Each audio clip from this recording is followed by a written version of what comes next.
देखो कक्षा 11वीं आर्ट्स, कक्षा 11वीं आर्ट्स, कक्षा 11वीं अर्थशास्त्र, कक्षा 11वीं अर्थशास्त्र का अध्याय कौन सा? कक्षा 11वीं अर्थशास्त्र का अध्याय 4 समंकों का संकलन, अध्याय 4 11वीं आर्ट्स का अध्याय 4 समंकों का संकलन के मोस्ट इंपोर्टेंट क्वेश्चन अपन पढ़ रहे हैं। यहां पर अपना क्वेश्चन यहां पर क्या देखो, प्राथमिक समंकों के संकलन की विभिन्न विधियों का संक्षेप में वर्णन करो।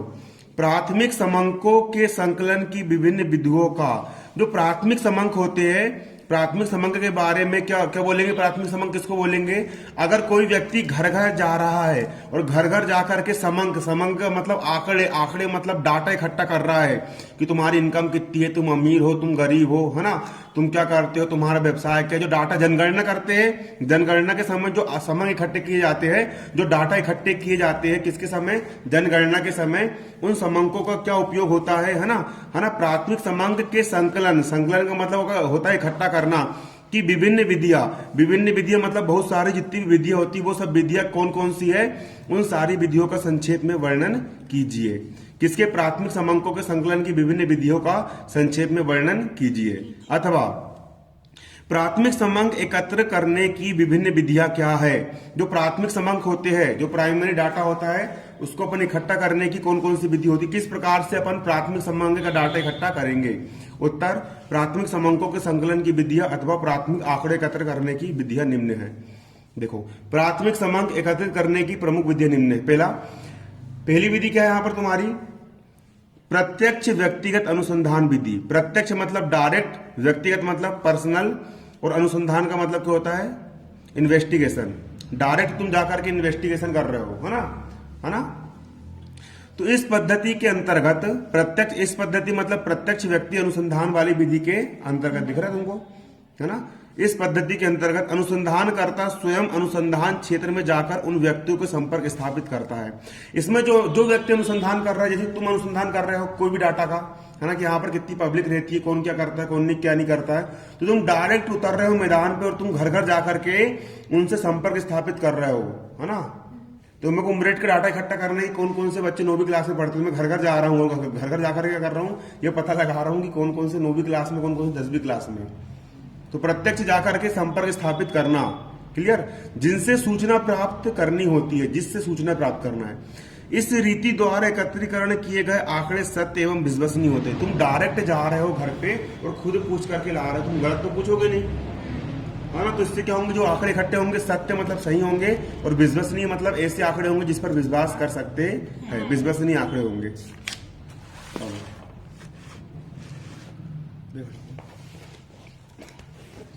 देखो, इसमें पक्षपात की संभावना, इसमें पक्षपात नहीं होता है, मतलब कि ऐसा नहीं कि किसी को बढ़ावा दे दिए, किसी को कम दे दिए। इस रीति में धन, श्रम और अधिक खर्च होगा। तुम घर घर जाओगे, है ना, कि नहीं, भूख लग जाएगी, ये हो जाएगा, वो हो जाएगा, गाड़ी का पेट्रोल देना पड़ेगा, समय भी लगेगा, पूरा समय खराब होगा तुम्हारा, धन भी व्यय होगा, है ना, सब खर्च होता है। इस पद्धति के प्रमुख और गुण और दोष निम्नलिखित है। गुण कौन से होते हैं? लघुत्तरी का 5 बार, लघुत्तरी का 5 बार, कहाँ है लघुत्तरी का 5 बार?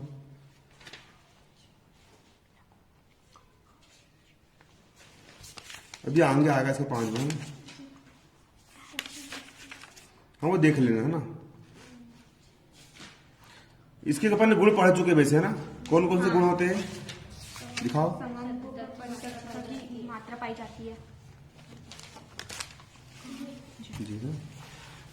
देखो, प्रत्यक्ष व्यक्तिगत अनुसंधान विधि के कौन कौन से गुण होते हैं? देखो, समंकों में परिशुद्धता की मात्रा पाई जाती है। समंक कैसे होंगे? परिशुद्ध होंगे, मतलब क्वालिटेड मिलेंगे तुमको, है ना, उटपटांग कुछ भी आंकड़े नहीं मिलेंगे, तुम कुछ जांच कर रहे हो।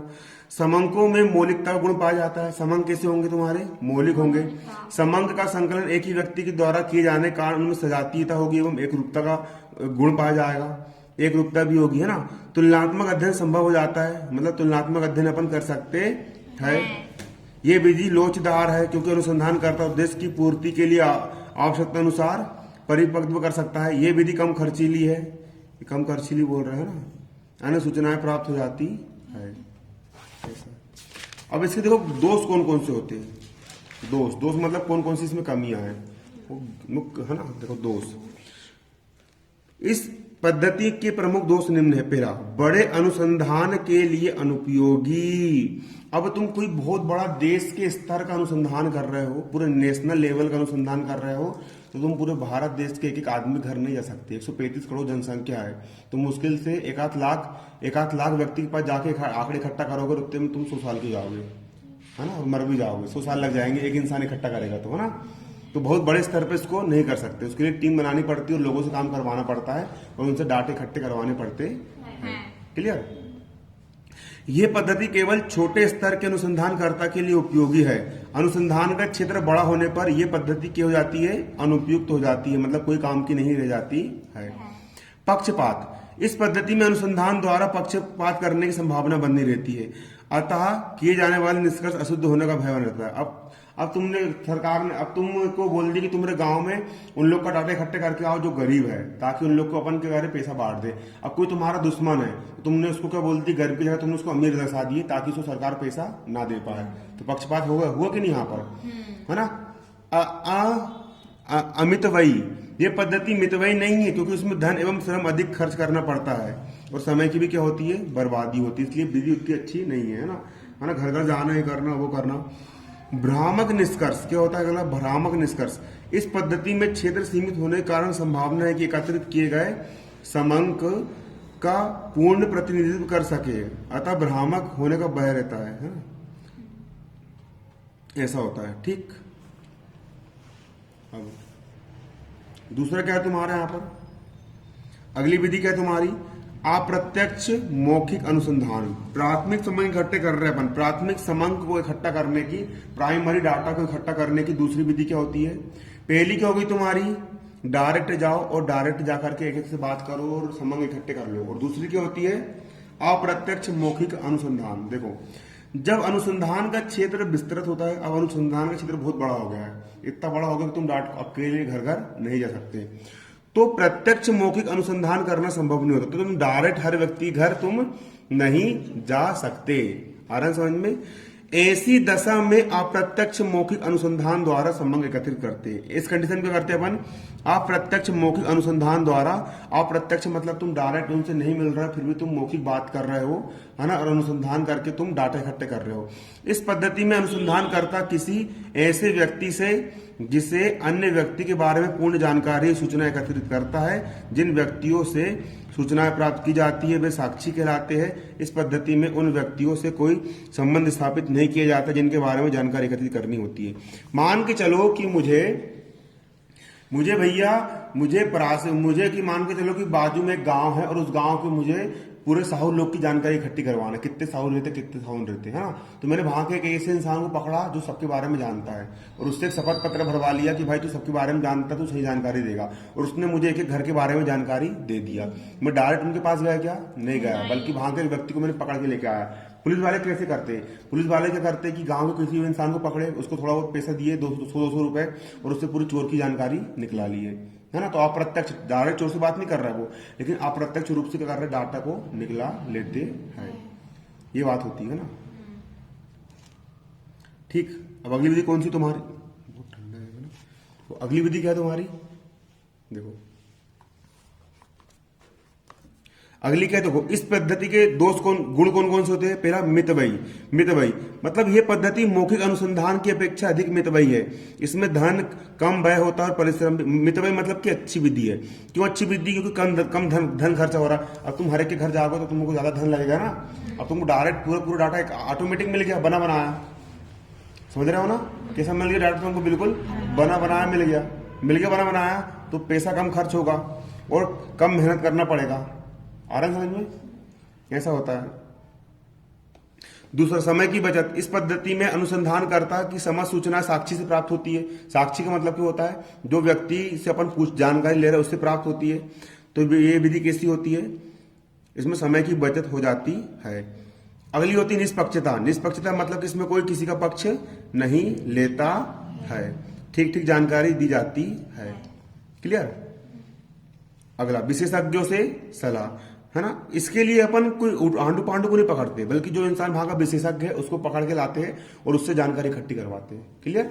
उससे क्या करवाते हैं, जानकारी इकट्ठी करवाते हैं। अगला होता है तुम्हारा विस्तृत क्षेत्र। अगला क्या है, विस्तृत क्षेत्र। इस पद्धति द्वारा विस्तृत क्षेत्र की जानकारी कम समय में प्राप्त हो जाती है। किस पद्धति के द्वारा, अप्रत्यक्ष मौखिक अनुसंधान के द्वारा विस्तृत क्षेत्र की जानकारी कम समय में प्राप्त हो जाती है। अतः यह विधि बड़े क्षेत्र अनुसंधान के लिए क्या होती है, उपयोगी है।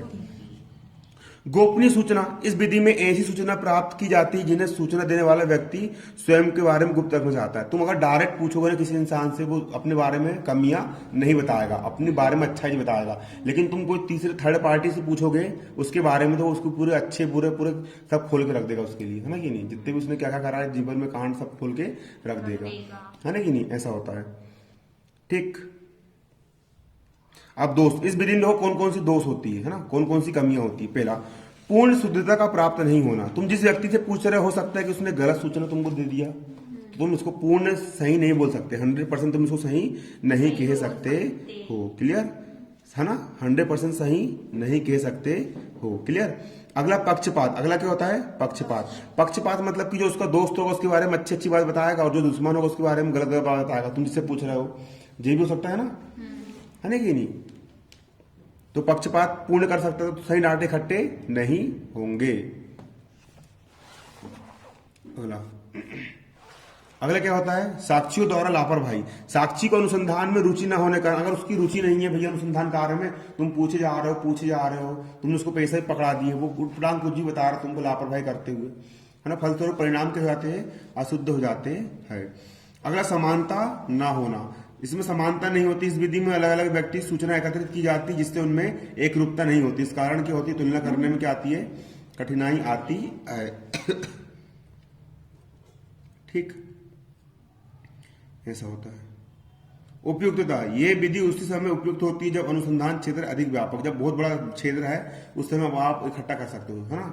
अपन ये करते हैं शादी कार्ड बढ़वा रहा है, किसके यहाँ कार्ड देना है किसके यहाँ नहीं देना है, कि है ना। अपना गए कहाँ पर, अपन रिश्तेदार घर गए, उसको बोल दिया अपने कौन कौन रिलेशन में लगा है उन सबका नाम बताओ। उनने आके एक व्यक्ति नाम आके बता दिया, अपन ने बढ़वा दी उससे कार्ड। ऐसा होता कि नहीं, है ना। सभी संपर्क करने स्थापित संपर्क नहीं होता है, ऐसी ऐसी बात रहती है ना। तुम यहाँ तक अभी याद करो फिर समझाता हूँ।